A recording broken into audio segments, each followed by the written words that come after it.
ಕುರುಕ್ಷೇತ್ರ ಯುದ್ಧದ ನಂತರ ಕೃಷ್ಣನು ಅರ್ಜುನನಿಗೆ ಅವರು ಬಳಸುತ್ತಿದ್ದ ರಥದಿಂದ ಕೆಳಗಿಳಿಯುವಂತೆ ಹೇಳಿದರು. ಕೃಷ್ಣನು ಒಂದು ವಿಶೇಷ ರಹಸ್ಯವನ್ನು ಬಹಿರಂಗಪಡಿಸಿದರು. ಯುದ್ಧದ ಸಮಯದಲ್ಲಿ ಅವರೊಂದಿಗೆ ಇದ್ದ ಶಕ್ತಿಯುಳ್ಳ ಕೋತಿರಾಜನಾದ ಹನುಮಂತನಿಗೆ ಧನ್ಯವಾದಗಳನ್ನು ಹೇಳಿದರು. ಹನುಮಂತನು ರಹಸ್ಯವಾಗಿ ರಥದ ಮೇಲೆ ಧ್ವಜದ ರೂಪದಲ್ಲಿ ಇದ್ದನು. ಕೃಷ್ಣನು ಹನುಮಂತನಿಗೆ ಧನ್ಯವಾದಗಳನ್ನು ಹೇಳಿದಾಗ ಅದ್ಭುತವಾದ ಘಟನೆಯೊಂದು ನಡೆಯಿತು.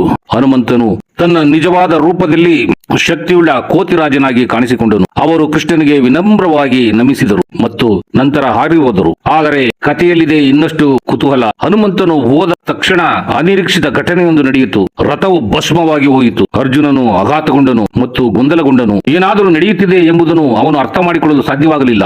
ಆಗ ಕೃಷ್ಣನು ಅದರ ಮಾಯೆಯನ್ನು ವಿವರಿಸಿದನು. ಯುದ್ಧದ ಸಮಯದಲ್ಲಿ ಶಕ್ತಿಯುಳ್ಳ ದಿವ್ಯಾಸ್ತ್ರಗಳನ್ನು ರಥದ ಕಡೆಗೆ ಎಸೆಯಲಾಗಿತ್ತು. ಈ ಶಸ್ತ್ರಗಳು ಅವರು ಮುಟ್ಟಿದ ಯಾವುದನ್ನು ಸುಡಿಯುವ ಶಕ್ತಿಯುಳ್ಳವಾಗಿದ್ದವು. ರಥವು ಹಿಂದೆ ಭಸ್ಮವಾಗಬೇಕಾಗಿತ್ತು, ಆದರೆ ಅದನ್ನು ರಕ್ಷಿಸುತ್ತಿದ್ದ ವಿಶೇಷ